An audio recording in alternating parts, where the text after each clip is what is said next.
मित्रों, ऐसे तो रक्षाबंधन से बहुत सी कथाएं जुड़ी हुई हैं, लेकिन मैं यहाँ कुछ चर्चित कथाएं आप लोगों को सुना रही हूँ। इनमें से पहली कथा का धार्मिक महत्व है, जिसे पूजन के साथ कहा जाता है। बाकी की सभी कथाएं भाई बहन के प्रेम के प्रतीक इस अनोखे त्योहार की महत्ता से संबंधित हैं। रक्षाबंधन की पहली कथा कुछ इस प्रकार है, कृपया आप लोग अंत तक अवश्य सुनिएगा। एक बार युधिष्ठिर ने भगवान कृष्ण से पूछा, हे अच्युत, मुझे रक्षाबंधन की वह कथा सुनाइए जिससे मनुष्यों की प्रेतबाधा तथा दुख दूर होता है। भगवान कृष्ण ने कहा, हे पांडव श्रेष्ठ, एक बार दैत्यों तथा देवताओं में युद्ध छिड़ गया और यह युद्ध लगातार 12 वर्षों तक चलता रहा। असुरों ने देवताओं को पराजित करके उनके प्रतिनिधि इंद्र को भी पराजित कर दिया। ऐसी दशा में देवताओं सहित इंद्र अमरावती चले गए। उधर विजेता दैत्यराज ने तीनों लोकों को अपने वश में कर लिया। उसने राजपद से घोषित कर दिया कि इंद्रदेव सभा में न आए तथा देवता व मनुष्य यज्ञ कर्म न करें। सभी लोग मेरी पूजा करें। दैत्यराज की इस आज्ञा से यज्ञ, वेद, पठन पाठन तथा उत्सव आदि समाप्त हो गए। धर्म के नाश से देवताओं का बल घटने लगा।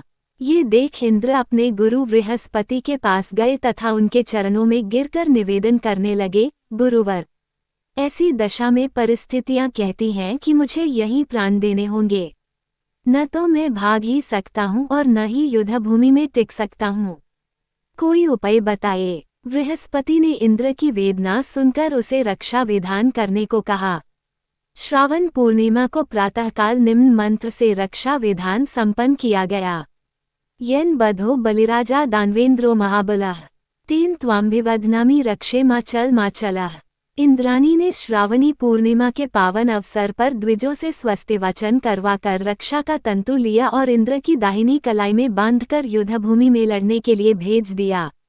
रक्षा बंधन के प्रभाव से दैत्य भाग खड़े हुए और इंद्र की विजय हुई। राखी बांधने की प्रथा का सूत्रपात यहीं से प्रारंभ माना जाता है। इसी तरह रक्षाबंधन की दूसरी कथा भी काफी प्रचलित है। भारतीय इतिहास के अनुसार मुसलमान शासक भी रक्षाबंधन की धर्म भावना पर न्योछावर थे।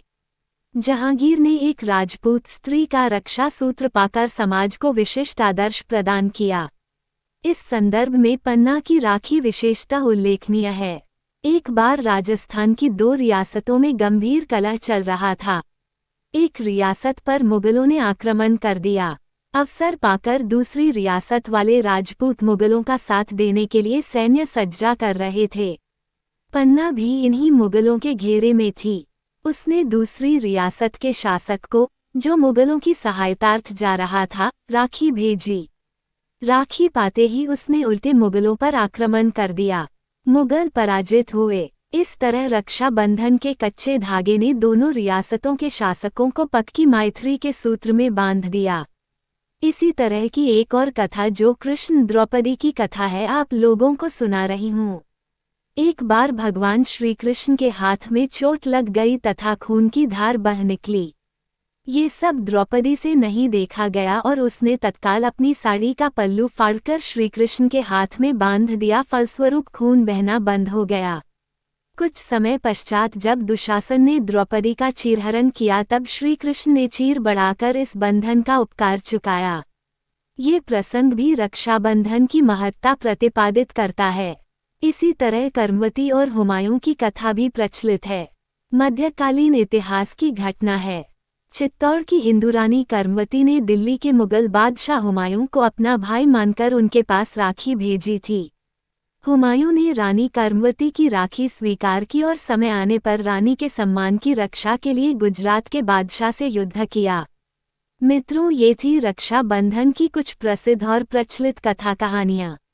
अगर पसंद आया हो तो लाइक, कमेंट, शेयर और चैनल को सब्सक्राइब कर लें।